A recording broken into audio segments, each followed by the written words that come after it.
Olá, eu sou o Victor Neto, host desse podcast. Hoje continuaremos nossa série de episódios sobre um tema crucial, a escoliose.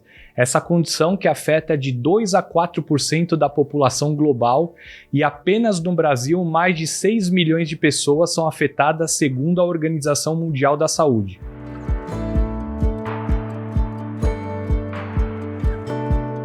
Nesse quarto episódio, falaremos sobre a escoliose de início precoce. Para oferecer informações relevantes, convidamos especialista de destaque na área da saúde. É um prazer dar as boas-vindas ao meu amigo Dr. Vinícius Benites. Obrigado, Vitor. É um prazer enorme estar aqui com você, falar de um tema que eu gosto demais, que é a escoliose de início precoce. O Dr. Vinícius Benites, além de meu amigo, é médico neurocirurgião, especialista em coluna da Escola Paulista de Medicina e cofundador do Centro de Treinamento para Cirurgiões Quirontec. Obrigado por aceitar esse convite. Sei que sua agenda aí tem bastante coisa. Sim. Mas antes da gente entrar nesse tema crucial, a escoliose de início precoce, que eu acho que deve ser a escoliose mais difícil de tratar, a gente queria... eu tenho certeza que os pacientes, fisioterapeutas, colegas, residentes, que eu sei que você também é professor, você dá aula na faculdade, né? Sim. Tem curiosidade em saber sobre a pessoa Vinícius Benites, não o doutor. Sim. E aí eu queria saber assim, como que você decidiu fazer a medicina? Tinha alguém da sua família que já era médico ou não? Por que você escolheu a medicina? Sim, isso é uma coisa bastante interessante, porque eu tenho certeza que a medicina que me escolheu, né? Com 12 anos de idade, eu lembro que eu escrevi numa carteira de escola. Eu tenho até uma testemunha que foi uma colega da época, que eu escrevi lá, Dr. Vinícius de Meldal Benites, neurocirurgião. Ou seja, com aquela idade, alguma coisa veio na minha cabeça que me mostrou que eu queria ser neurocirurgião. E desde então, eu não tive nenhuma dúvida e nunca mudei o meu sentimento pela medicina e principalmente pela neurocirurgia. Eu até brinco que quando eu entrei na medicina, eu entrei na medicina porque era o único caminho para ser neurocirurgião. Porque se tivesse algum outro caminho para fazer neurocirurgia direto, muito provavelmente eu teria escolhido. Ou seja, eu entrei na medicina já com a minha especialidade definida. Bom, da onde surgiu isso? Eu não sei de onde surgiu isso exatamente, eu tenho algumas hipóteses e eu posso te falar o seguinte, eu não tenho nenhum parente próximo, eu tinha um tio médico que a gente não se via com tanta frequência, a gente se via muito aos finais dos anos e tudo mais, de uma área diferente, ele era pediatra. Nunca tinha visto, não me recordo de ter visto nessa idade algum neurocirurgião, não sabia nem que tinha um neurocirurgião exatamente o que era. Naquela época, Vitor, você sabe muito bem que era muito diferente de hoje em dia, que você tem internet, você tem ChatGPT, você tem uma série de tecnologias que você tem TVs fechadas, né? Que na época não tinha, a gente tinha aquelas TVs abertas lá com 6 canais. Um radinho ali. Um radinho era a tua fonte de informação. O que eu quero dizer com isso? Eu não era exposto a algum tipo de informação médica muito específica. Mas aí tem outras hipóteses, que é o que hoje em dia, para mim, é muito claro que foi isso que aconteceu, que é uma história familiar. Bom, eu sempre morei com meu pai, com minha mãe, com meus irmãos, nós somos 3 irmãos, eu sou o do meio, o meu irmão mais velho, o Diogo, e a minha irmã mais nova, a Bruna. O Diogo, ele nasceu com uma paralisia cerebral, então ele é 2 anos mais velho do que eu, e ele passou por uma série de cirurgias nessa época. Então ele tem uma sequela motora bem significativa, ele anda com muleta, com apoio de muleta. O cognitivo dele é absolutamente normal, ele é advogado hoje em dia. Mas eu convivi com todo aquele processo do deficiente físico. Então eu encarei tudo que eu, de fora como irmão, eu podia ajudar o Diogo, né? E via as dificuldades dele, sentia um pouco daquilo na pele. Não pretensão nenhuma em sentir o que ele passou. Isso é impossível, óbvio. Mas, por ser irmão, por gostar, né, pela relação emocional que a gente tem com o irmão, é claro que eu sentia uma parte daquele, vamos dizer assim, sofrimento em algumas situações. Te dar um exemplo. A gente era guri, quem que não gostava de jogar uma bolinha na rua? Certeza, né? todo mundo. Fazer uma guerrinha de mamona, lembra disso aí? Guerra de travesseiro. Guerra de travesseiro, jogar algum outro tipo de atividade queimada, essas coisas que exigem da parte física, de correr, de ir atrás e tudo mais, subir no muro. E meu irmão, ele via isso e não podia fazer. Além disso, passou por uma série de cirurgias e tinha sequelas neurológicas. Então, hoje para mim é muito claro que, de alguma forma, eu fui influenciado por isso. Porque a gente é de Campo Grande, no Mato Grosso do Sul, e as cirurgias dele foram feitas todas em São Paulo. Ele pegava, meu pai e minha mãe pegavam ele, traziam para São Paulo, ele operava e voltava. Eu participei disso uma vez. Teve uma das cirurgias que eu vim com eles para São Paulo muito pequeno. Que eu também me recordo com uma clareza enorme, assim, devia ter mais ou menos uns 6 anos de idade. Isso marca muito, né, doutor? Marca bastante. E eu acredito que a última cirurgia dele foi muito traumática, ele ficou muito tempo imobilizado, numa cadeira de roda, sabe, com gesso e tudo mais. Então, eu acho que essas marcas que você bem disse, elas deixaram algum tipo de informação para mim e favoreceram a minha decisão pela medicina e principalmente a minha decisão pela neurocirurgia. E difícil explicar, né? Por que a neurocirurgia, por que não uma outra área ali, né, afim? Eu não sei explicar isso, mas aí vem uma outra questão, que é a questão do dom divino. Eu acredito no dom divino, Vitor. Eu não sei qual que é a tua opinião sobre isso, mas assim, eu acho que o dom divino ele existe.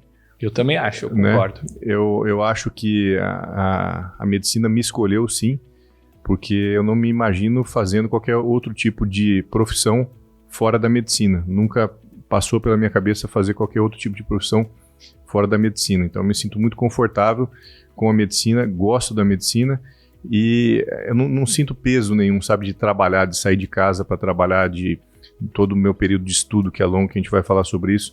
Nada disso nunca foi um fator de peso ou de preocupação, sabe, ou de alguma ansiedade extrema para enfrentar. Muito pelo contrário, sempre foi um fator de orgulho pessoal e de satisfação pessoal. Que história linda, cara. Parabéns, bacana. Parabéns. Eu conheço um pouco da sua família, né? Também te acompanho nas redes sociais. Vejo que você fez há pouco uma viagem com todos eles, né? Sim. E seu irmão pôde estar presente, vocês tiveram momentos lindos ali. E é uma inspiração, né? Para todo mundo, para quem está começando, para quem trabalha em outras áreas, mas claro. Você contar essa história realmente é inspiradora. E a gente sabe, doutor Vinícius, que assim... a medicina te escolheu e aí você, de repente, muito provavelmente, a gente acha que é isso por conta de tudo isso com o seu irmão, decidiu a neurocirurgia por conta de vários fatores que vão influenciar ali a questão do seu irmão. Uhum. Mas a gente sabe que a neurocirurgia, ela trata tanto o cérebro, né, o crânio e a coluna. Sim. E hoje o doutor é especialista em coluna. Uhum. Por que você decidiu migrar para a cirurgia específica de coluna e não para o crânio? Tá. Isso é uma outra coisa bem interessante de se dizer e que, mais uma vez, dentro da medicina e dentro das escolhas individuais não tem uma regra. Tem aquilo que você considera que vai ser o melhor para a tua carreira, para a tua vida, para as tuas escolhas, dentro das suas escolhas. E foi exatamente o que eu fiz. Eu sempre quis, Vitor, dentro da minha profissão, ser um profissional especializado, de destaque no que eu fizesse. E, obviamente, que o local propício para isso é São Paulo. Não dá para fazer algo de uma alta especialização numa cidade muito menor, até mesmo pelo volume de pacientes. Ou seja, você precisa ter um volume de pacientes, além, obviamente, de todo o volume de informação, que isso é possível ir atrás, mas para você empreender aquilo que você estrutura, né, aprendeu. Doutor? Além disso, a estrutura. Então, são uma série de questões que São Paulo oferece. E, estando em São Paulo, eu poderia me dedicar a uma área específica, tá? Entre o crânio e a coluna. As duas áreas me interessavam bastante, eu sempre gostei das duas áreas muito. Só que no meu segundo ano de residência, eu comecei a acompanhar o Dr. Marcelo Mudo, né? Amigo do meu pai. Isso. Marcelo Muda foi uma pessoa que eu tenho uma admiração e um carinho enorme. E ele foi uma pessoa que me levou para o caminho da cirurgia de coluna. E ele me levou para um caminho diferente do que eu havia conhecido até então sobre a cirurgia de coluna. Porque até essa época aí, 1 ano e meio de experiência dentro da neurocirurgia, eu tinha visto só coisas um pouco preocupantes, assustadoras em relação a como era a cirurgia. Né? E eu estou falando isso aí de 2007, 2008. Assustadoras, assim, complexidade? Assustadoras ou tipo em resultados. Tá? Ver técnicas antigas e, obviamente, com técnicas mais antigas os resultados eram piores. E com o Marcelo, não. Com o Marcelo eu comecei a ver cirurgias melhores, resultados melhores, e aquilo me interessou bastante. E aí, a partir desse segundo ano de residência, eu decidi que a cirurgia de coluna era o meu caminho. E decidindo que era o meu caminho, como eu tenho uma questão que é fazer projeções de longo prazo. Perfeito. Planejamento. Eu comecei a buscar quem seria a referência em cirurgia de coluna no mundo, para que eu pudesse, em algum momento, conhecer, visitar e ter mais formações e especialização sobre isso.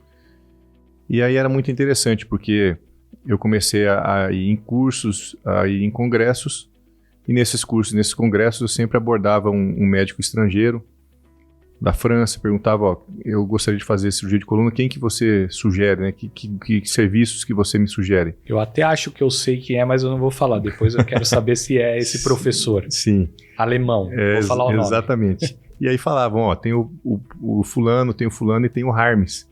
Aí conversava com um alemão, ele falava, tem o fulano e tem o Harmes. Falava com um americano, a mesma coisa. E eu falei, rapaz, esse Harmes, ele deve ser um cara meio... Deve ser bom, né? Bom mesmo, né? Todo mundo fala do cara. E comecei a estudar mais sobre ele, ver os artigos dele, ver o que tinha disponível na internet sobre ele. E realmente eu achei que era uma pessoa fora ali fora do espectro do natural. Sei. Era uma pessoa ali realmente muito dedicada e que tinha feito muito pela cirurgia de coluna até então. E quando eu cheguei no meu 5º ano de residência, eu decidi que eu ia visitar o serviço dele. Que legal. Aí eu Mas conversei. não deve ser tão fácil, né? Não é que seja tão difícil, eu vou te explicar, olha como que é interessante, isso a gente tem algumas travas mentais, né? Isso que você falou, não é tão fácil. Na verdade, eu vou te falar, é mais fácil do que a gente imagina. O alemão, especificamente, ele funciona na base da palavra. Sei. Tá? Que eu precisei fazer?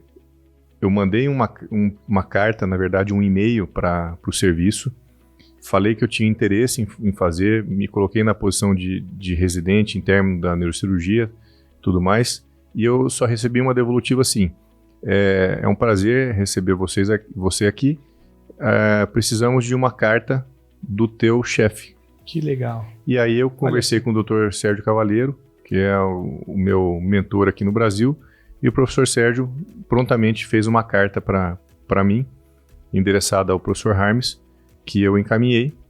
E aí, quando eles receberam a carta, já tive o aceite para a programação para ir para lá. E quanto tempo você ficou lá?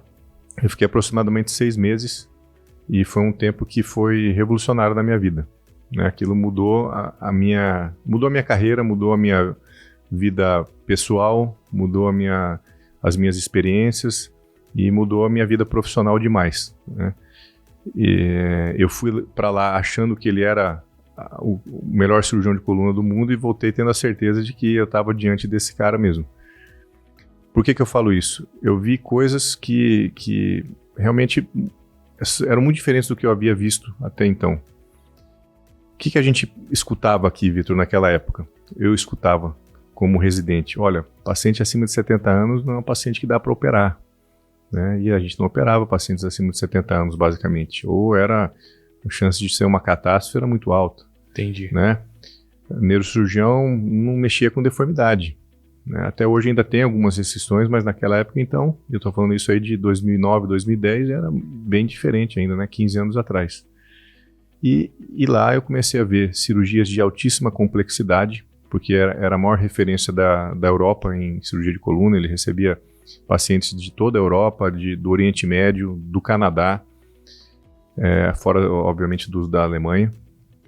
E pacientes que já tinham se submetido a outras cirurgias mal sucedidas, pacientes com doenças oncológicas, com câncer, com ali, tumores mais graves, pacientes com deformidades gravíssimas, difíceis, complexas, e também os pacientes do dia a dia, né? A dor nas costas, a hérnia de disco, a degeneração cervical e lombar, as compressões. Ou seja, eu vi de tudo, desde da doença mais simples e mais comum na cirurgia de coluna, até a cirurgia de maior complexidade. E os resultados. Eu via ele operar crianças de 1 ano de idade e via ele operar pessoas de 90 anos de idade. E pessoas de 90 anos de idade tinham bons resultados. Que legal. Porque eu estava lá dentro do serviço, eu via o pós-operatório. Isso mudou muito o meu entendimento de como eu poderia ajudar os pacientes quando eu voltasse para o Brasil. Então, foi um momento muito revelador para mim, ali na Alemanha. Além da experiência, a experiência de você estar num país que fala uma língua completamente diferente da tua. Você teve que estudar ali, aprender alemão. Sim, eu já tinha estudado alemão, né? Na época que eu decidi que eu ia para lá, eu comecei a estudar alemão, então eu estudei alemão de uma maneira intensiva durante alguns anos. Cheguei na Alemanha falando um alemão bem ruim, mas só falava em alemão. Apesar de falar ruim de uma maneira ali meio grotesca no começo, eu só falava em alemão, não falava absolutamente inglês. Isso, você falando o dia inteiro em alemão e estando no meio... Você desenvolve rápido, muito mais rápido. Então, muito rapidamente, eu já estava inserido dentro do pequeno grupo deles ali, e já tinham me colocado como assistente, então eu já entrava nas cirurgias. A partir do 3º dia que eu estava lá, eu já entrava nas cirurgias, eu era assistente basicamente do Ostrovsky, que era o 02 do serviço na época. Rapidamente eles estavam me convidando para o churrasco de final de semana deles, um churrasco alemão que é bem diferente do nosso.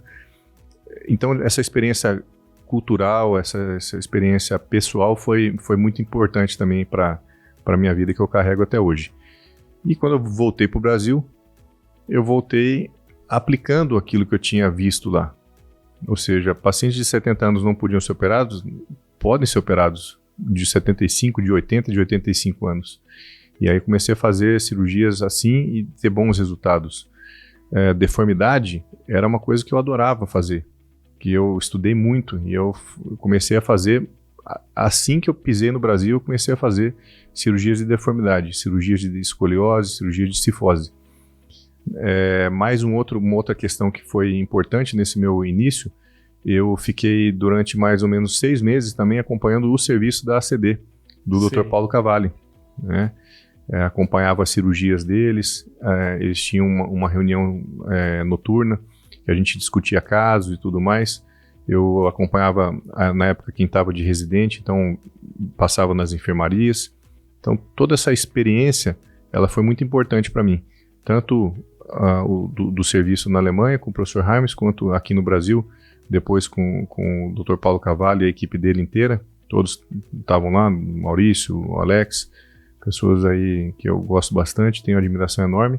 E então esse conjunto de experiências acho que fizeram a minha tomada de decisão para investir cada vez mais na cirurgia de deformidade. Dr. Vinícius, a gente sabe que para se tornar um neurocirurgião requer muito estudo, dedicação e disciplina. Conta pra gente quanto tempo leva para se tornar um neurocirurgião e depois um neurocirurgião do seu calibre. Sim. Se a pessoa quiser ser rápido, neurocirurgia não é a escolha. Não, né? Não. São 6 anos de faculdade. Então só é a faculdade mais longa, né, entre todas as faculdades que a gente tem. E depois das residências, a neurocirurgia é a mais longa. São 5 anos direto de neurocirurgia. Então só para essa formação generalista são 11 anos. Aí você tem mais o tempo que você passa fora, né? Passei na Alemanha, mais o tempo que eu fiquei aqui em São Paulo, etc. Você tem aí uma formação dedicação para uma alta performance, uma alta especialidade, uma alta complexidade, pelo menos aí de 12, 13 anos às vezes. É bastante tempo, bastante tempo, mas acho que para alta performance, para tudo isso que você está fazendo, não podia ser menor, né? Acho que... Sim. E falando ainda sobre a cirurgia da coluna, tudo isso que você contou, você falou um pouquinho do Dr. Sérgio Cavalheiro, né, do professor. E vocês trabalham hoje juntos, certo? Sim, Me conta um pouquinho sobre essa dupla, né? Dr. Vinícius, Dr. Sérgio Cavalheiro, como que vocês trabalham juntos? Tá. Primeiro, puxa, você não sabe o quanto que é um prazer para mim, Vitor, poder trabalhar com uma pessoa que eu admiro tanto, que é o professor Sérgio Cavalheiro. O professor Sérgio Cavalheiro é um dos maiores nomes da neurocirurgia pediátrica, não só do Brasil, mas do mundo. Que no Brasil, disparado, é o nome mais forte da neurocirurgia pediátrica, é um sujeito inovador, é um professor, um catedrático e, além disso, é um exímio cirurgião, né? É aquele cirurgião que gosta de desafios e eu também gosto de desafios, sempre gostei. Então, juntamos ali duas pessoas que têm o mesmo objetivo. Objetivos, exatamente. Eu adoro um desafio, eu gosto de casos desafiadores, o professor adora casos desafiadores e ele tem esses casos na mão. Até a gente brinca, né? Quando o professor tem um caso meio difícil ali e tal, ele fica na dúvida, é só falar para ele, ninguém quis resolver esse caso, ele vai pegar. Ele vai pegar, ele vai resolver. E vai resolver. E eu peguei muito dessa, né, vendo ele, eu tive foi sempre uma fonte de inspiração para mim, o professor Sérgio Cavalheiro. E a partir de 2014, me recordo até hoje, né, eu estava descendo a Borges Lagoa, ele me ligou e falou assim, eu vi você não quer vir aqui no consultório, estou com um caso de uma deformidade, queria discutir com você. Eu falei, professor, estou indo aí agora então. Estava na Borges Lagoa, a 2 quadras do consultório dele. Mudou todos os planos e é isso aí. E fui lá. E aí ele já me mostrou o caso. Não era um caso simples, como é de se esperar, né? Casos deles são sempre casos muito complexos e já era um caso bastante complexo aí em 2014. O primeiro caso nosso juntos. E aí ele me mostrou esse caso. Eu falei, não, sem problema nenhum, professor. Esse caso é um caso que dá para resolver. E a gente vai fazer dessa forma e maravilha. Era um paciente com uma escoliose neuromuscular. Devido a uma mielomeningocele? Devido a mielomeningocele, que é o carro-chefe dele aí em termos de doenças neurológicas da coluna. E aí, a partir disso, a gente começou a operar juntos. Começamos a tratar uma série de doenças neurológicas que fazem deformidade da coluna. Começamos a tratar doenças em crianças que são altamente complexas, como as luxações cervicais, sabe? Luxação C1, C2, que é uma doença de difícil tratamento, uma doença em uma área do crânio, da transição crânio-cervical, que as vértebras são muito delicadas e numa fase muito pequena da vida. Devido ao parto? Não são devido ao parto, são basicamente devido a doenças musculares que vão fazendo uma frouxidão ligamentar, por exemplo, síndrome de Down ou outras síndromes genéticas, ou eventualmente a trauma, que pode fazer também. Infecção pode fazer essas alterações. Então a gente tem uma série de casos hoje dessa doença específica, que é a luxação atlantoaxial, que é a luxação C1, C2, que eu considero uma doença das mais de maior dificuldade de tratamento. Um desafio muito grande, são altamente desafiadoras para a gente e com bons resultados, graças a Deus, e a gente foi desenvolvendo essa parceria, porque é muito comum, Vitor, uma questão que a gente opera muito junto, são os casos de mielomeningocele e que fazem uma medula presa. Tá? Certo. Explica um pouquinho sobre essa medula presa para os nossos ouvintes. Maravilha. Então, a mielomeningocele, ela é uma doença que é um disrafismo espial, ou seja, uma malformação da parte final do tubo neural. Então a coluna ela envolve esse tecido neural, que é o tecido que vai descer para as pernas e inervar as pernas. Então todo o movimento nosso de pernas, ele passa por essa medula e por essa cauda equina que vai fazer os nervos que vão para as pernas. Nessa pessoa com mielomeningocele, nesse bebê com mielomeningocele, esse tubo neural não se fecha, ele fica aberto. E ao ficar aberto e exposto, ele sofre lesões. E essa malformação, ela gera, então, deformidades nos pés, perda de força nas pernas. Então, muitas vezes a criança tem uma deficiência física nos membros inferiores por conta dessa inervação inadequada das pernas. E uma outra coisa que ela pode fazer é justamente a escoliose. E o paciente ele tem que ser tratado imediatamente ao nascimento ou, melhor ainda, intraútero, que é uma técnica desenvolvida pelo Dr. Sérgio Cavaleiro, é uma técnica que ele, inclusive, ele difunde mundialmente, sabe? Ele foi fundar serviço de cirurgia fetal para mielomeningocele na Rússia, por exemplo. Ele opera, traduzindo, né? Ele opera o bebê dentro da barriga da mãe. Dentro da barriga da mãe, exatamente. Ele opera, fecha aquele tubo neural dentro da barriga da mãe, fecha o útero e a mãe continua a gestação, aí nasce o bebê já sem aquela doença e muitas vezes ele vai desenvolver a medula presa. Então, aquela questão se resolveu. Só que a parte final da medula, ela em algumas situações pode grudar em alguma parte ali da pele, alguma parte do osso e tudo mais, e ficar fixo. E a criança está crescendo e a medula fica presa. Isso vai gerar piora da parte motora e piora da escoliose. Esses casos são mais comuns do que a gente imagina.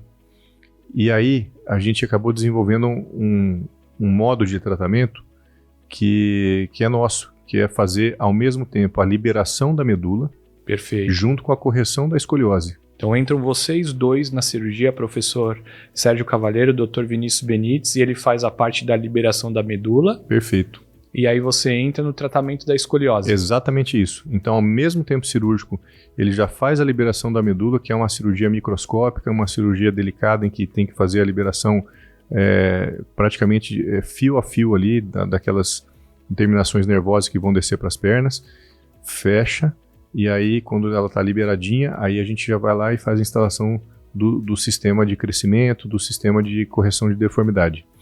E isso é um ganho para a criança, porque você consegue tratar em uma cirurgia, em uma internação, duas doenças completamente diferentes, né?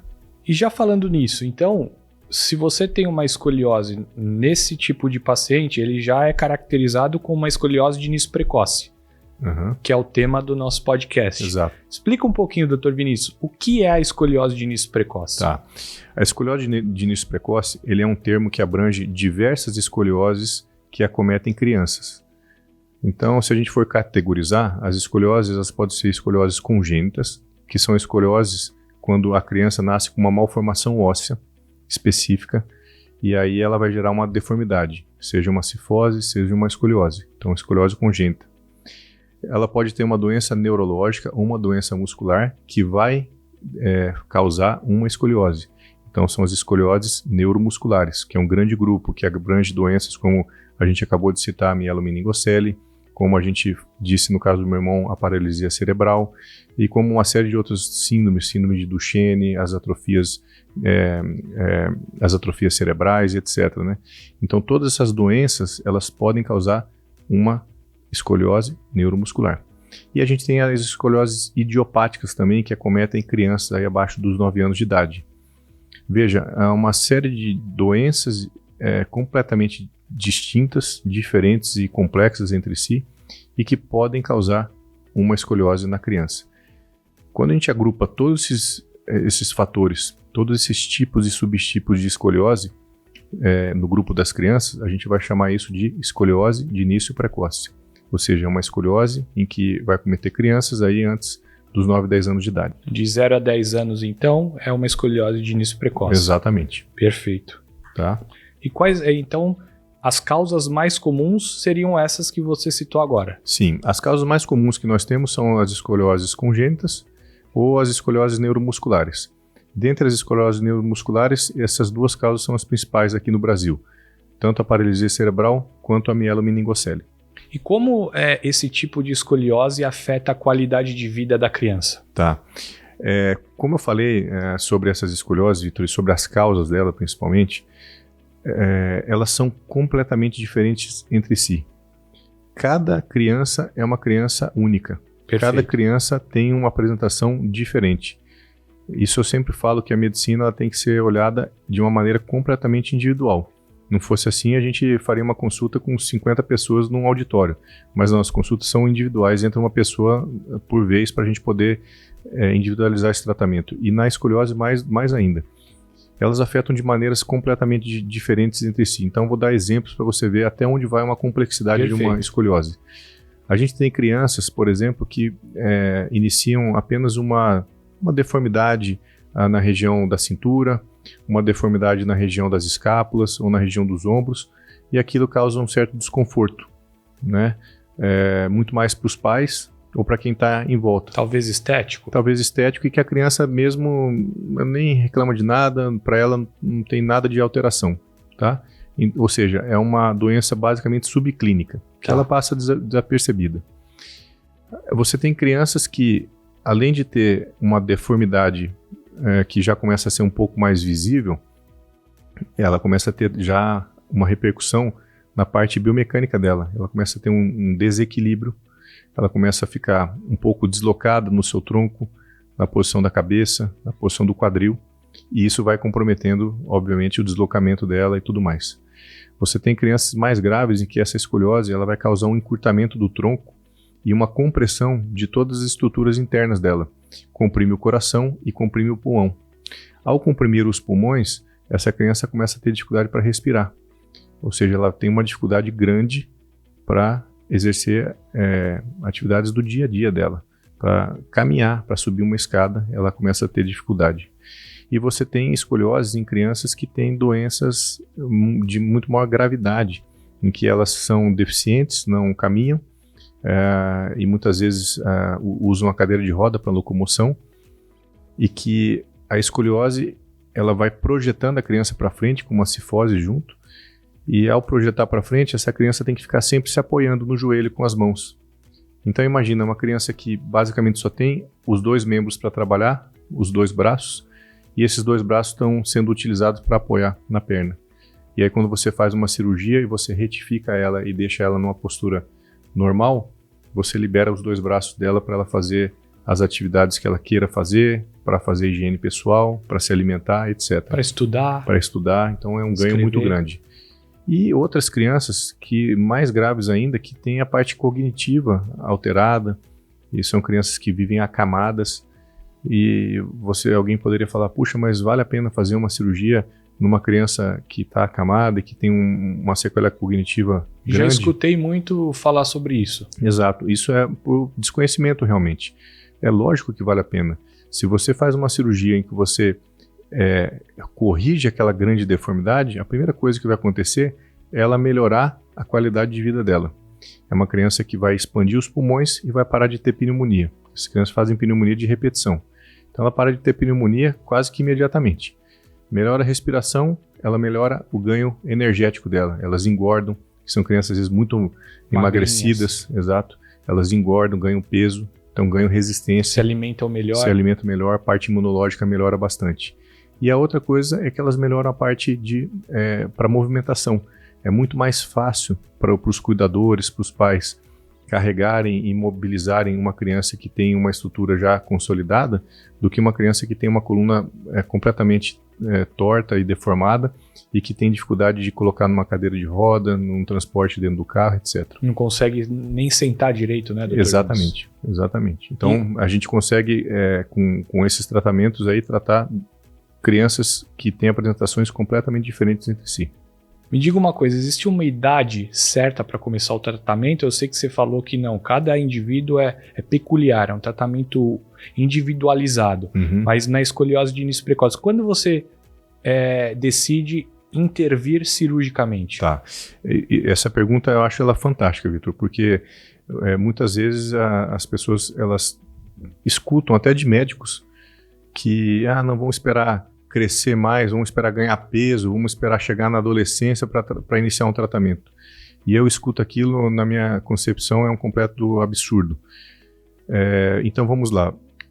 As escolioses congênitas, que são as malformações ósseas que geram essas deformidades, elas têm que ser tratadas o mais precoce possível. E isso eu estou falando de crianças aí com 1 ano de idade, 1 ano e meio de idade, 2 anos de idade.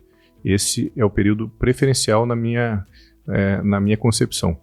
Então, eu prefiro tratar uma criança de 1 ano de idade em que a gente vai fazer uma cirurgia muito pequena, muito pontual, e que vai fazer a correção, e é uma correção já, grande parte das vezes, definitiva, sem necessidade de uma cirurgia futura.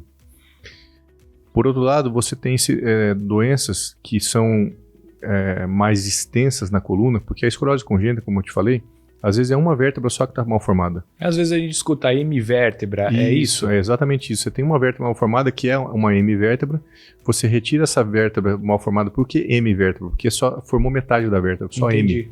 A outra metade não formou, então ela vai dobrar. E se eu vou lá e retiro essa metade de vértebra que está mal formada e corrijo, eu resolvo o problema ali. Ela é pontual. Você endireita. É uma cirurgia pequenininha. Endireita ela ali.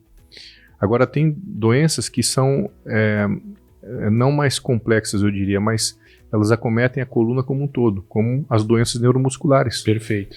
E aí você tratar uma criança de 1 ano com doença neuromuscular com cirurgia já é algo que não é a melhor opção, grande parte das vezes.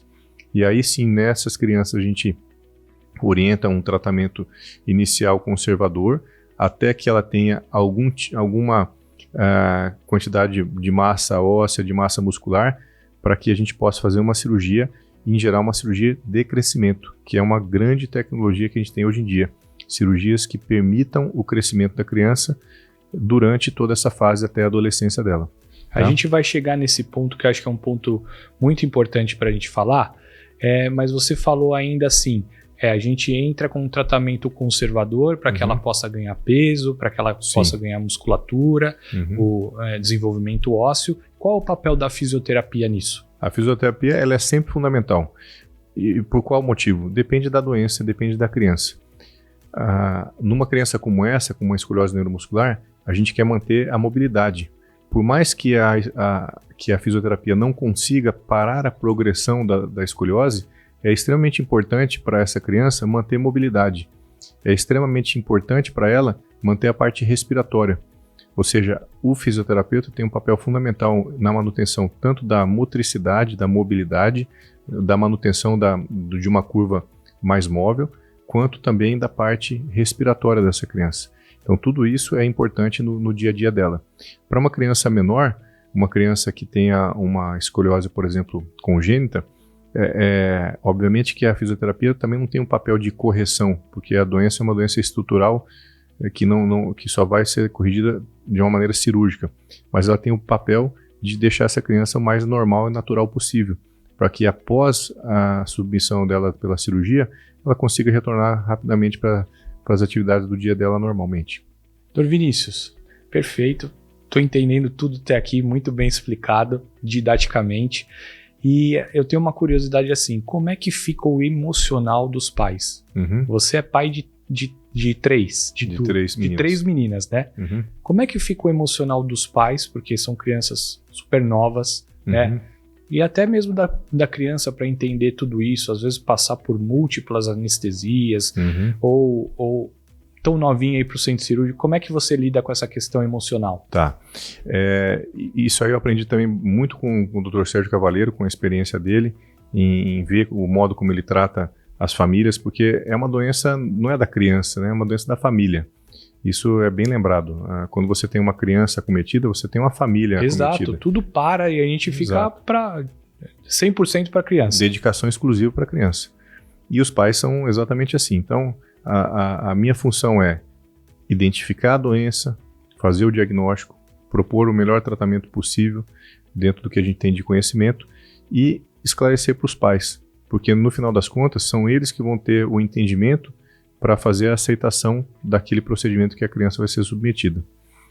Ou seja, está na responsabilidade deles, e eles se sentem responsáveis e são responsáveis pelo resultado que a criança vai alcançar. Então, obviamente, eles vão querer o que tem de melhor em termos de resultado para os próprios filhos.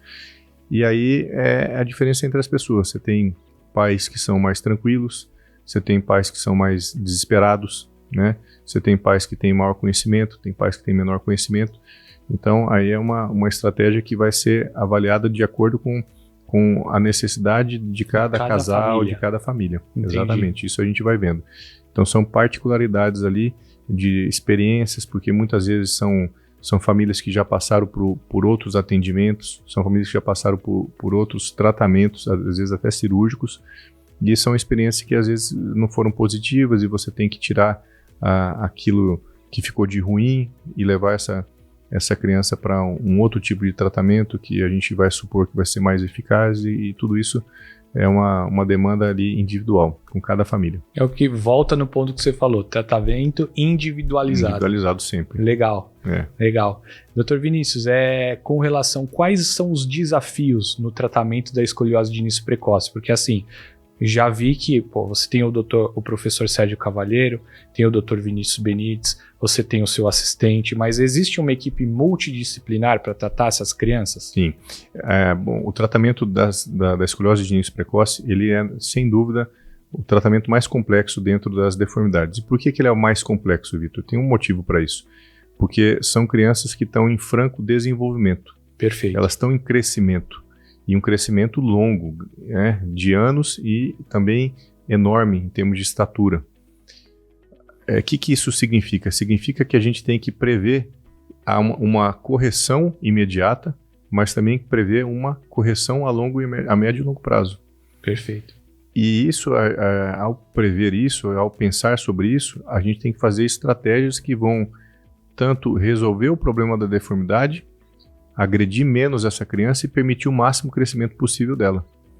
Ou seja, veja, são várias informações. É diferente você tratar um paciente já com maturidade esquelética, uma escoliose idiopática.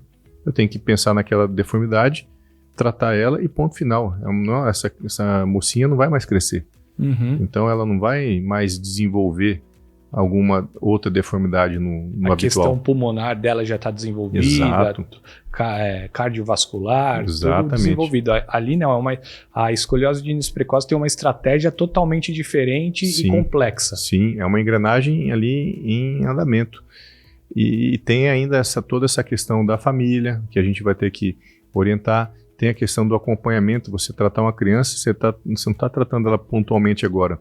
São pacientes que vão acompanhar durante muitos anos, né? Então, eu tenho pacientes ali que eu tenho desde o início da minha carreira, que me acompanham até hoje, justamente porque eu comecei a tratar lá com 4, 5 anos de idade e hoje estão com 16, 17 anos de idade, sabe? Isso aí vem acompanhando, você vem fazendo uma sequência desse tratamento. Então, precisa de um planejamento, precisa de uma tecnologia, quanto maior a tecnologia, né, quanto mais resolutiva for essa tecnologia, é melhor para a gente e para o paciente, e precisa, obviamente, de uma equipe que a gente vai avaliar de acordo com cada doença, com cada criança. Como a gente trata muitos pacientes de fora de São Paulo, muitas vezes a gente tem que orientar o próximo passo que ela vai tomar ali dentro da cidade dela, né? E quando está em São Paulo, a gente recomenda um segmento, muitas vezes, com uma fisioterapia aqui em São Paulo, mas grande parte das vezes essa criança vai fazer uma sequência de tratamento lá na cidade dela e a gente vai ter que fazer uma orientação com a parte ali de fisioterapia, de terapia ocupacional, eventualmente de fisiatria também para reabilitação. Então, são situações que a gente vai desenvolver parcerias ali muito próprias para cada situação, para cada família, para cada doença. Perfeito. E você falou sobre tecnologia, vamos falar sobre isso.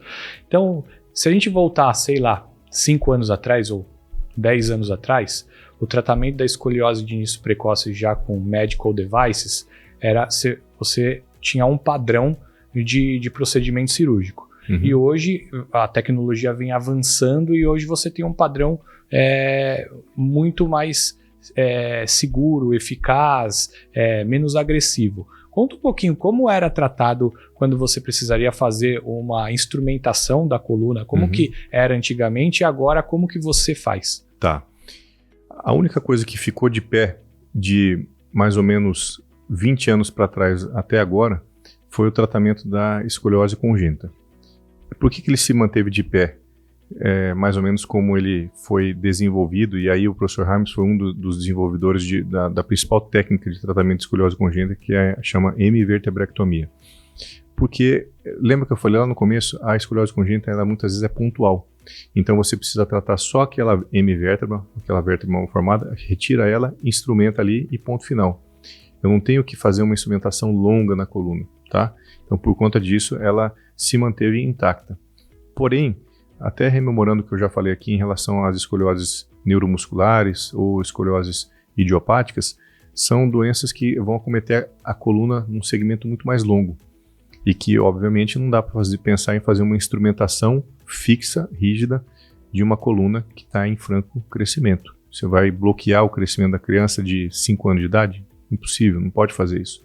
Isso já foi mostrado que foi absolutamente bizarro, né, quando foi feito. E aí, antigamente a gente está falando aí de 10 anos atrás... Que não é muito tempo, é nada. Não é nada. O que tinha disponível aqui no Brasil, basicamente eram sistemas que não eram nem projetados para tratamento de escoliose. Eram sistemas que eram projetados para tratamento, muitas vezes, de síndrome de insuficiência torácica. E esses dispositivos, eles, obviamente, se não eram projetados para aquilo, o resultado não ia ser bom, né? Não era para aquilo, né? Não era para aquilo. Mas era o que tinha. Então, era melhor fazer aquilo do que não fazer nada. Exato. Então, eram utilizados nessas épocas aí. E eram sistemas que permitiam que fosse feito algum tipo de crescimento, de alongamento, mas com a capacidade de correção muito baixa. E sempre com intervenções cirúrgicas. Sempre com intervenções cirúrgicas. A partir de alguns anos atrás, houve a possibilidade e houve a aquisição aqui no Brasil de sistemas que permitiam o crescimento da criança. Isso já foi uma mudança enorme, que são os sistemas que a gente chama de growing, né? Growing é do inglês crescimento. E aí sim mudou a estratégia de tratamento. A gente poderia fazer o tratamento dessas crianças, permitir o crescimento dela com sistemas próprios ali para a coluna infantil. E aí, mais recentemente ainda, teve uma mudança grande. Por quê? Porque esses tratamentos que a gente fazia, a gente instalava o sistema, só que a intervalos de 6, 8 meses, a gente tinha que fazer uma nova cirurgia para fazer o alongamento. E hoje em dia a gente tem sistemas que são disponíveis para serem instalados em crianças que permitem o crescimento, só que sem a necessidade de uma cirurgia. Ou seja, o ganho é enorme para todo mundo. É enorme para a criança, é enorme para o médico, é enorme para a família, é menos estresse para absolutamente todos os envolvidos na doença escoliose. Você instala um sistema que mantém o crescimento dessa criança e ele vai fazendo um crescimento automático. E aí muda até a abordagem médica. A minha função, depois disso, é fazer um controle radiológico do crescimento desse sistema e do crescimento normal da criança, que é o que a gente vai orientando para a família a partir do momento que essa cirurgia é feita. Com o sistema anterior, quantas cirurgias você tinha que fazer para ir alongando a coluna da criança? Imagina, se a gente tinha que fazer um alongamento a cada 6 a 8 meses, uma criança que se instalava aos 6 anos de idade, tinha que fazer 10, 12 procedimentos até o final do crescimento dela. E com uma grande desvantagem ainda. Esse sistema, são sistemas ainda com uma tecnologia um pouco inferior, e que poderia ter quebra do sistema. Aí tinham mais cirurgias no meio para você fazer a troca desse sistema, a troca dessas hastes para poder estabilizar. E nesse sistema de crescimento que a gente tem hoje em dia, que permite o crescimento automático, essas hastes que estão envolvidas ali são hastes mais robustas, são as mesmas utilizadas no adulto. E aí a gente consegue fazer uma correção numa criança com um sistema que tenha a eficiência e a robustez de um sistema adulto. A chance de quebra ela é muito, muito menor do que nos sistemas que a gente tinha antigamente. Sensacional, perfeito. Dr. Vinícius, eu sei que você é muito preocupado ali com a sua atualização acadêmica, estudar e ir atrás de novas tecnologias. Para esse tipo de cirurgia mais tecnológica, você fez um treinamento com esse sistema, você foi para fora do país? Me conta um pouquinho sobre isso. Toda vez que chega uma tecnologia nova, a gente tem que se aprofundar no que ela trouxe de diferente. E essa tecnologia, que é a tecnologia que a gente chama do NEMOSH, a tecnologia do parafuso ilio-sacral, ela revolucionou, né, o sistema bipolar. Ele revolucionou o modo como a gente entende o tratamento da cirurgia de escoliose. Por que ele revolucionou? Né? Quando a gente fala revolucionou é porque mudou um conceito antigo e estabelecido. Então, revolucionar é exatamente isso. É você ter a mudança de um conceito que já está plenamente estabelecido dentro de um ambiente social. E a gente sempre teve isso muito bem estabelecido. Você tem uma deformidade, você vai fazer uma instrumentação, colocação de parafusos e colocação de hastes que vão sustentar e alinhar aquela coluna. Ponto. Nesse sistema, o sistema bipolar é um sistema que a gente faz uma intervenção na parte de cima da coluna e uma intervenção na parte de baixo da coluna. Todo o meio entre a parte de cima e a parte de baixo vai ficar sem cirurgia. Vai ficar virgem de tratamento, não tem corte ali. Então tem um corte lá em cima e um corte lá embaixo. E não só isso. Além disso, esse sistema permite você colocar um conector, que é um conector que vai fazer o crescimento automático, né? Que é o sistema que a gente chama Nemost. E não é só isso ainda.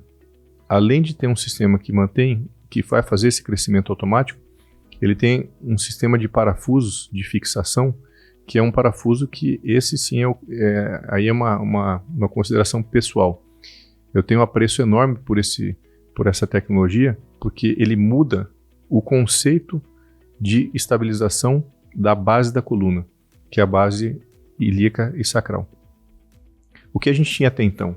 A gente tinha um parafuso que chama parafuso de ilíaco, que é um parafuso robusto, é um parafuso potente, só que dá muito problema, porque ele é implantado num osso, que é um osso mais esponjoso, um osso mais mole. E eventualmente você poderia ter ali, esse parafuso podia espanar ali dentro do osso.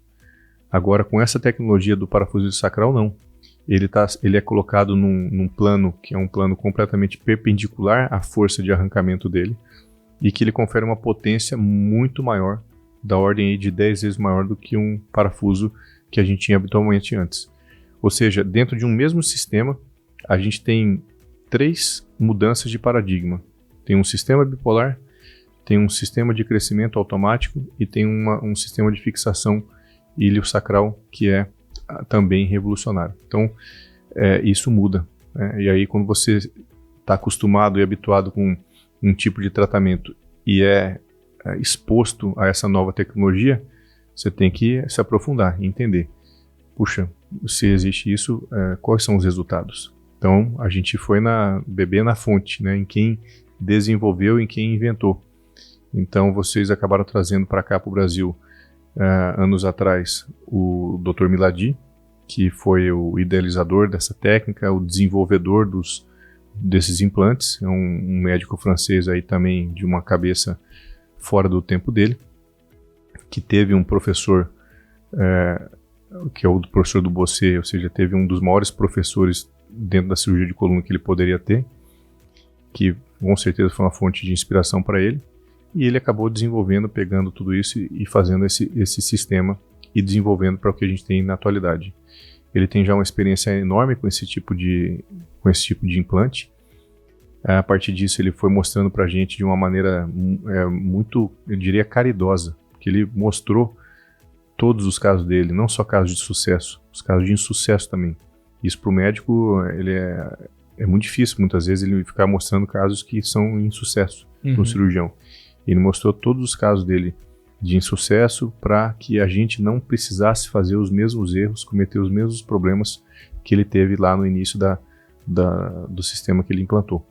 Então ele foi mostrando isso, foi mostrando como que ele corrigiu, foi mostrando como que ele foi ajustando o sistema e os implantes, até chegar no que a gente tem de mais moderno hoje em dia, que é justamente esse sistema. A partir dessa vinda que teve aqui no Brasil, ele visitou alguns serviços, inclusive o nosso serviço lá na Escola Paulista de Medicina, e anos atrás fomos lá para a França, visitamos o serviço dele, vimos como ele faz o tratamento dos pacientes dele, como são as cirurgias, entramos em cirurgia, vimos resultados, vimos a radiografia dos pacientes, os exames, etc. E isso trouxe muito mais robustez para o nosso aprendizado. Isso é absolutamente fundamental, né? Essa troca de experiência em loco. Você está lá conversando com o médico que desenvolveu a técnica, com o médico que tem mais experiência naquilo. A gente pegou aquilo, trouxe para o Brasil. Nós e outros médicos aqui do Brasil fizemos isso e hoje em dia a gente tem aí uma experiência, vem acumulando uma experiência bastante grande também nas cirurgias com o sistema bipolar. Sensacional, Dr. Vinícius. Muita história para contar, né? Sim. Muito legal. Dr. Vinícius, além, né, de cirurgião, pai de família, o cara do esporte, eu sei que você tem uma iniciativa que ela é nova, que é o Centro de Treinamento Quirontech. Exato. Então agora a gente entrou na parte empresarial. Exato. Né? Agora estou indo para a tua seara, Vitor. Olha só, isso aí é uma história também muito interessante. Eu acho que as coisas elas vão se confluindo, sabe? E boas pessoas e boas ideias vão se juntando. Perfeito. Olha que coisa interessante. Eu estava há 1 ano e meio discutindo com um amigo sobre um tipo de algo que a gente pudesse fazer do ponto de vista empresarial para a educação médica. E fomos discutindo uma série de coisas que poderiam ser aplicadas e feitas, e surgiu a ideia de fazer algo que pudesse fazer o treinamento, não só da minha área, mas de diversas áreas. E uma das coisas que estava dentro desse projeto era justamente o treinamento em cadáveres. E a um determinado ponto, lá no ano passado, o Dr. José Carlos Garcia, que é um grande amigo e hoje sócio, ele mandou uma mensagem para mim assim: Vini, estou bolando um projeto aqui, você não quer dar uma olhada? E mandou para mim o projeto inteiro dele. Na hora que eu vi aquilo, eu comecei a rir sozinho, porque sem a gente falar nada sobre projetos ali futuros que a gente estava pensando um para o outro, ele me mandou um projeto que era exatamente na mesma linha que eu estava já desenvolvendo em paralelo. E aí eu falei para ele, Zé, cara, eu estou fazendo algo assim, comecei e mandei o meu projeto para ele e a gente começou não, então vamos conversar junto. Sinergia de projetos. Sinergia de projetos. Aí a gente juntou, a gente começou a conversar com uma pessoa, com outra pessoa e falou, não, isso aqui é exatamente o que a gente precisa fazer. E montamos um centro de treinamento em cadáveres, que é o Centro Quirontech. Esse Centro Quirontech, ele na verdade é um centro de treinamento para cirurgiões, que é ocupado pelas empresas, pela indústria, e que a gente tem uma outra empresa que chama Scientific Research, onde estão os médicos, eu, o Dr. Paulo Musi, o Dr. José Carlos Garcia, o Dr. Sérgio Costa, que são aí os mantenedores científicos da Quirontech. E o objetivo nosso é justamente, Vitor, trabalhar dentro da educação médica, porque a gente está percebendo que a educação médica está ficando para segundo plano, infelizmente. Na minha época de medicina, quando eu entrei na faculdade de medicina, a gente tinha 79 faculdades em 1999. Quando eu me formei, eram 91 faculdades em 2004. Já teve um ganho aí de 13 faculdades. Só que olha só, hoje em dia, 2024, nós temos aí cerca de 370 faculdades de medicina no Brasil inteiro. Crescimento exponencial. Crescimento exponencial. Além disso, mais uma dezena, talvez uma centena de faculdades de medicina aos redores aqui do Brasil, no Paraguai, na Bolívia, na Argentina. Isso eu estou falando de uma ordem de grandeza de cerca de 35 mil médicos ou 35 mil alunos entrando em medicina por ano no Brasil e mais 12 a 15 mil alunos, entrando nas faculdades de medicina nesses países aí, Paraguai, Bolívia e Argentina. Quantos desses vão cair no mercado de trabalho? 50 mil por ano? Imagina? É muita gente. É muita gente, mas e com que grau de formação? Com que qualidade de formação? Uma qualidade, obviamente, muito baixa, porque do mesmo jeito que cresceu, não acompanhou a estrutura. A gente não tem professores formados para isso, a gente não tem estrutura física, e a gente sabe que a medicina é absolutamente fundamental ter estrutura física. Você precisa de laboratórios, precisa das salas de estudo, você precisa de tecnologia, você precisa de hospitais. Se você não tiver toda essa estrutura, que tipo de educação médica você vai dar para essas pessoas? E aí entra o que a gente pensou, o que a gente elaborou e o que a gente tem como mote, que é: não dá para brigar com o sistema. O sistema é esse. Não adianta ficar levantando bandeira, mandando não abrir faculdade de medicina. Elas já estão aí. Então, vamos oferecer o que tem de melhor para a formação desses futuros médicos, para a formação desses médicos residentes e para a formação dos médicos já formados e que estão aí no meio de carreira, no final de carreira e que queiram se especializar, que queiram se atualizar. Então, é um centro de treinamento que é voltado para todo o grupo de médico, desde o começo da carreira até o final, e que vai oferecer todo tipo de treinamento em tecnologia para a cirurgia, não só da minha área ou da ortopedia, mas de toda a cirurgia, neurocirurgia, cirurgia de coluna, as cirurgias ortopédicas, as cirurgias abdominais, cirurgia robótica, a parte toda de cirurgia plástica, dermatologia, etc. Então, tudo isso a gente tem de treinamento lá dentro e acho que o nosso objetivo é poder levar educação de qualidade para essas pessoas. Eu tive a oportunidade, né, de ir na inauguração. Realmente é impressionante a estrutura de vocês. Eu fiquei muito impressionado. E já emendando em uma outra curiosidade, porque a gente que é da área da saúde, né, quando a gente fala treinamento em cadáver, a gente sabe, né, que é fundamental, que isso lá fora tem muito, para que a gente possa, para que os médicos possam estudar, aplicar as técnicas cirúrgicas, né, e se desenvolverem, né. Para o pessoal que é leigo, que não conhece, por que treinar no cadáver? Qual que é o benefício disso? Tá. O treinamento ele pode ser feito de diversas formas. Então, desde épocas antigas, o treinamento para se formar médico, ele já foi feito de uma série de tentativas, né? Então, você pode fazer só um treinamento mais teórico e aí fazer a aplicação da sua técnica aprendida direto no paciente.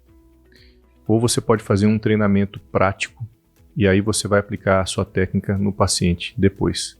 E esse treinamento prático ele pode ser feito em animais, ele pode ser feito num cadáver, ele pode ser feito num boneco. Aí, só falando assim, Vitor, a gente já consegue perceber que tem diferença. Se eu fizer uma cirurgia em um animal, tem uma anatomia completamente diferente de uma anatomia de um ser humano. Além disso, tem as questões éticas de se operar um animal, né? Você está expondo um animal ao que algumas pessoas consideram maus tratos. Sim. Hoje em dia, né? E vale isso a pena, né? A gente tem que colocar isso como questão. Por outro lado, a gente tem os bonecos, ou modelos. Fazer a cirurgia no boneco, você acha que guarda alguma relação de proximidade com um ser humano, né? Um ser humano vivo? Não tem essa relação. Você tem ali que imaginar. Você tem que ver uma estrutura. Então, eu acho que o boneco ele é muito bom para alguns tipos de treinamentos iniciais, para você fazer aqueles treinamentos mais básicos. Exatamente. De orientação, até de orientação espacial.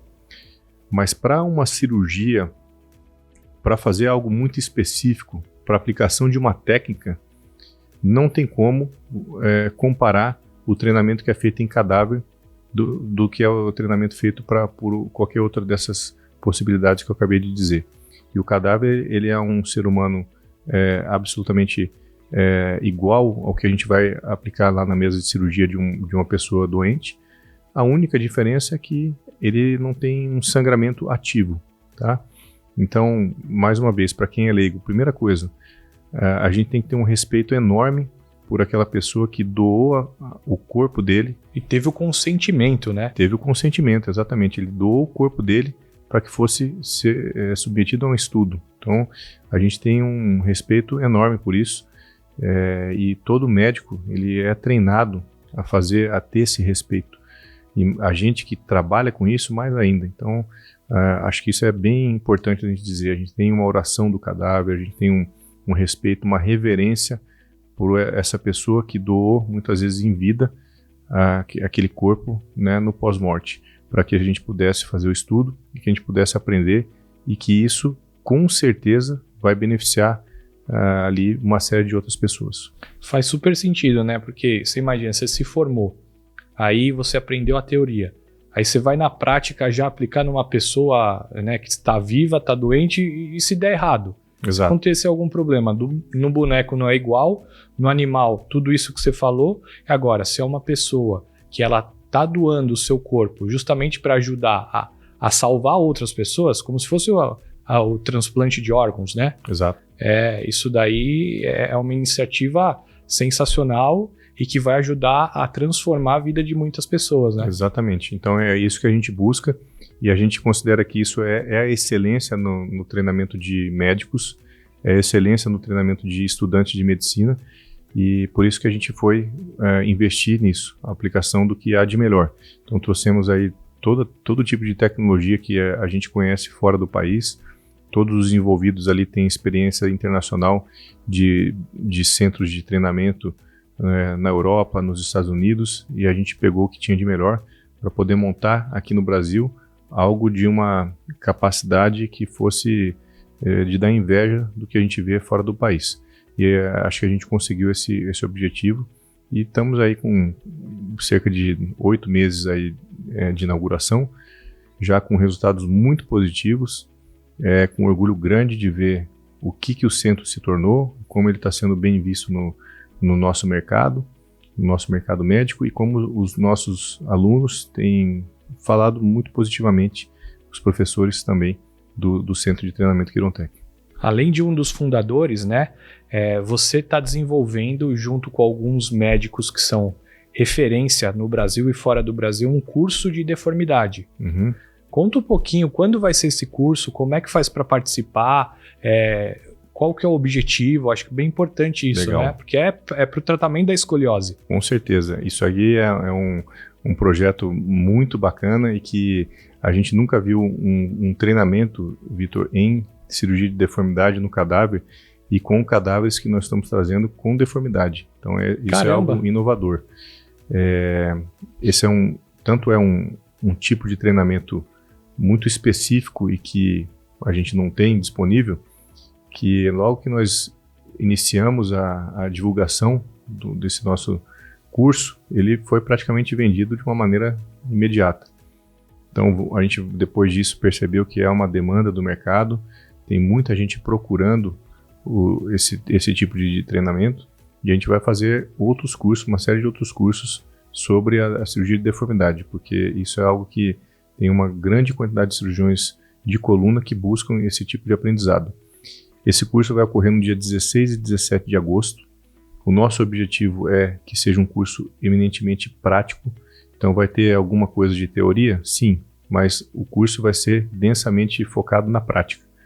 A gente vai oferecer todas as técnicas que envolvem tratamento de deformidade, desde as técnicas de colocação de parafuso por técnica freehand, que é a técnica mão livre, assim como as técnicas de derrotação, as osteotomias, as vertebrectomias, também as costoplastias, tudo isso a gente vai oferecer. O treinamento em cirurgias de deformidades infantis, né, de início precoce, então colocando técnicas ali que tratem crianças, a técnica bipolar, o sistema de crescimento, assim como uma série de outras técnicas que são aplicadas na coluna, como os parafusos, as bandas, né, outros dispositivos que a gente tem disponível para fixação ali da coluna da parte de baixo, como eu falei, o parafuso iliossacral, parafuso de ilico. Então vai ser um tipo de apresentação de curso em que o participante, o nosso aluno, ele vai ser exposto a todo tipo de técnica que a gente utiliza, tanto nas deformidades mais habituais do dia a dia, quanto nas deformidades mais complexas. Perfeito. Muito legal e parabéns pela iniciativa. Obrigado. Dr. Vinícius, a gente está chegando ao final do podcast, mas eu tenho algumas perguntas ainda para fazer, algumas curiosidades, né? E eu acho que para o pessoal que está começando, né, que se inspira nos médicos, que tem admiração pelo seu trabalho ou para algum médico, que conselho que você daria para esses médicos que estão começando agora? Tipo, Dr. Vinícius Benites, que conselho você gostaria de ter recebido quando você estava iniciando na medicina? O conselho fundamental é fazer o que você gosta de fazer. Você nunca vai ser bom naquilo que você não gosta de fazer. Ah, mas eu quero fazer tal coisa porque ali dá mais dinheiro. Você pode fazer aquilo que dá mais dinheiro. Se você não gostar daquilo, você não vai ser bom o suficiente e muitas vezes você não vai ganhar o dinheiro que você poderia se você fosse bom. Então a primeira decisão é essa. Vá buscar algo que você goste de fazer, que te dê prazer, que te dê aquela vontade de acordar e enfrentar aquilo e melhorar naquilo que você está fazendo. É a coisa mais importante. Faça o que a tua intuição te leva, ao que o teu dom te leva. Então a medicina, como eu te falei lá no comecinho da nossa entrevista, né, a medicina para mim, eu acredito no dom. Então se você tiver um dom, vai atrás dele que não tem erro. Maravilha. E além disso, você é um profissional de alta performance. Sim. Não só na medicina, mas você treina, você tem alguns amigos, né, como o Dr. Paulo Musi, vocês estão disputando, né, quem tá mais forte, né? Como se mantém em alta performance? Como que se mantém essa disciplina? Sim, eu não disputo com o Paulo Musi porque ele é maior que eu. Paulinho é bem maior do que eu. Mas o que eu gosto de fazer é o seguinte, desde muito cedo, eu sempre falo para os meus amigos assim, a gente consegue fazer só ter vontade. E eu me lembro que na época da minha faculdade, a gente estudava junto, tem um grupo de amigos, nós somos em 6 amigos que a gente estudava junto e somos amigos até hoje muito próximos. A gente estudava junto, né, para as provas e tudo mais, se reunia na casa de um deles.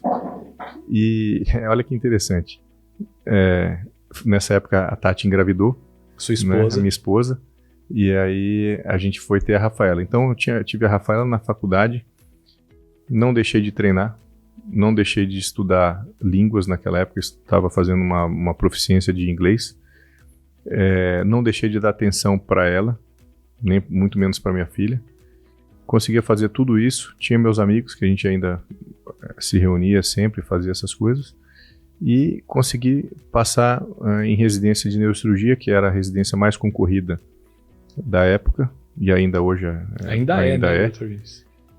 No melhor centro de neurocirurgia do país, que eu considero que é a Escola Paulista de Medicina. Ou seja, dá para fazer tudo? Dá. É só você separar o seu tempo. E hoje, da mesma forma que eu fazia naquela época, eu faço hoje. Então, eu tenho as minhas prioridades. Minha prioridade número 1 é sempre a minha família. Acho que o homem ele tem que ter isso como meta. A prioridade tem que ser a família. É a minha prioridade. Então, a gente tem toda a atenção com a família, o cuidado, etc. A minha prioridade número 2 é a minha profissão, que é a coisa que eu mais gosto de fazer na vida, é a minha profissão. E a minha prioridade número 3 é lidar com as coisas que eu gosto do meu dia a dia. Gosto muito de treinar. Então eu coloco um tempo para treinar, praticamente todos os dias. Treino à noite. Então não é incomum eu sair de casa muitas vezes 10 horas da noite, ir treinar e voltar às 11h30, meia-noite às vezes do meu treino. Eu vejo você saindo de cirurgia 11 da noite, você vai treinar meia-noite. Exato, isso aí não é incomum. Dá para fazer isso? Dentro do meu dia a dia, eu consigo lidar bem com isso. Tem gente que faria o quê? Iria dormir, acordar às 5 da manhã e ir treinar. Uhum. É uma estratégia também. É que eu prefiro treinar da noite para madrugada do que da madrugada para amanhã. Perfeito. Né? Eu prefiro seguir acordado, porque eu tenho uma vida muito mais noturna, né? Minha cabeça funciona melhor à noite do que de manhã. Então, acordar muito cedo para mim é ruim. Eu prefiro acordar por volta das 7, 7h30 se eu puder, do que acordar às 5. Que para muita gente, 7, 7h30 já é muito cedo, né? Exato, exatamente. Mas eu prefiro acordar daí para frente do que para trás. E prefiro dormir mais tarde. Então, eu acabo fazendo isso. Mas é isso. A gente consegue trabalhar no consultório, consegue operar, consegue cuidar da família, consegue programar ali um lazer com as meninas sempre. E também tempo para a gente treinar, porque se não cuidar de você também, você não vai conseguir cuidar da tua família e não vai conseguir cuidar direito do teu trabalho. Então tem que ter a disposição para tudo isso. E acho que o treino, ele me ajuda nisso. O treino é demais, Vitor. O treino ele é motivação, né? É motivador. Imagina, uma hora e meia que você está ali introspectivo, tá só você e você está fazendo uma resistência contra você mesmo, uma disputa contra você mesmo, seguindo um treino que você tem montado, sabe? Fazendo uma coisa que está te liberando uma série de substâncias boas. É terapia. É uma terapia, exatamente isso. É um momento ali próprio, né? O seu ali. Eu adoro, sempre adorei e acho que me faz muito bem e me ajuda nas outras áreas da minha vida. E a pergunta final, antes da gente terminar. Como que o Dr. Vinícius quer ser lembrado? Puxa vida, eu quero ser lembrado como um homem bom, um homem que cuidou bem da família, um homem que trabalhou, que fez o que podia fazer de melhor dentro da medicina e um homem que deixou algum legado dentro da cirurgia de coluna. Eu espero que eu consiga passar o tempo e consiga deixar algum tipo de legado nisso aí. Maravilha, muito obrigado, Dr. Vinícius. Olha, vou deixar aqui um presente para você. Você já conhece, né? É o anjinho Rafinha. Sim. Rafinha é o arcanjo da cura. Sim. Né? Ele é o nosso mascote, é um mascote da Angel Care. O mascote traz sorte e o arcanjo Rafael é o arcanjo da cura que vai trazer né, ajudar ali aquelas criancinhas que entram no centro cirúrgico com medo, né, e precisam ali de um incentivo. O Rafinha vai lá, você vai ficar curado, vai trazer sorte e é isso. Doutor Vinícius, muito obrigado pela sua participação, por aceitar o nosso convite. Além de amigo, tenho grande admiração por você, uma fonte de inspiração. Toda vez que a gente conversa, e às vezes conversa pelo WhatsApp, como nessa semana, são conselhos e dicas construtivas que são muito importantes para mim e para o meu crescimento. Muito obrigado. Agradeço, Vitor, pela presença aqui no programa de vocês e tudo que eu puder acrescentar sobre a cirurgia de escoliose e parabenizar vocês que são inovadores, pode contar comigo. Pessoal, a gente encerra por aqui. Muito obrigado. Esse foi o 4º episódio no nosso podcast sobre escoliose de início precoce e a gente se vê no próximo. Obrigado. Valeu!